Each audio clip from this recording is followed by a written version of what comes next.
Niambie matajiri wakubwa unaowajua wewe. Niambie mmoja mwenye PhD.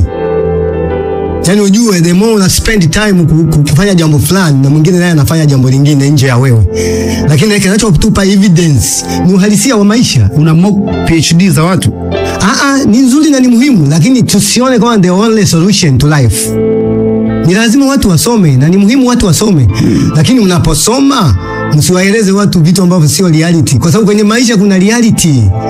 Nikiangalia reality na niambia mtu apate taaluma, lakini inayo connect kwenye kipawa, kwenye nature. Wewe ukiwa mwandishi wa habari, ukasomea uandishi wa habari, uta excel. Wengi wanasomea hizi fani out of who they are. Nature haijui ujinga wala umaskini. Yeyote anaye violate nature ajibandae kupambana na matokeo magumu. Kwa lazima ujifunze na urespond, otherwise huta achieve zaidi.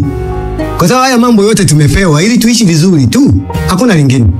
Kwa hiyo ukiignore unaweza kuishi vizuri kwa nguvu na ungeenda zaidi ya hapo. Taniambia mbona huyu yuko hivi na amefanikiwa? Angekwenda zaidi ya hapo. Sasa inawezekana karidhika kwa sababu ameachieve hicho kidogo, lakini kumbe angeweza kufanya zaidi kama angeelewa alivyo na kajaribu kuadjust. Kama ambavyo nilikwambia kwamba mwanadamu ana nafsi, ana roho, ana mwili. Nafsi inakula maarifa, roho inakula imani, mwili unakula lishe. Sasa huwezi kubalance. Kama hauna balance kwenye hayo maeneo, huwezi kuwa stable. Nafsi ni utashi, hisia na akili ya mtu. Roho sijui ni kitu gani, lakini najua ndio iko ndani ya mwanadamu. Energy. Alafu mwili ndio hivyo, seli, tissue, organ na mifumo vimewekwa pale. Nafsi kibebwa na mwili wenye shida inaumia. Vita huwa inaanzia kwenye roho. Okay. Alafu inakuja kwenye nafsi.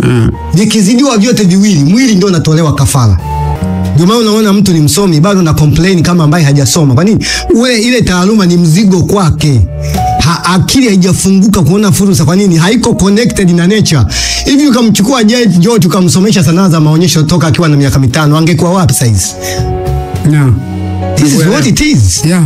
Lazima tujifunze kuona kwa jicho la tatu. Kama macho mawili hayaoni vizuri, la tatu litaona.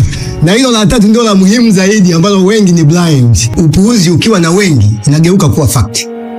Okay. That's how it is. Maisha ya dunia yako hivyo hivyo. Upuuzi ukiwa na wengi, upuuzi kikubalika na wengi inageuzwa kuwa fact. Lakini haliwezi kuwa ukweli.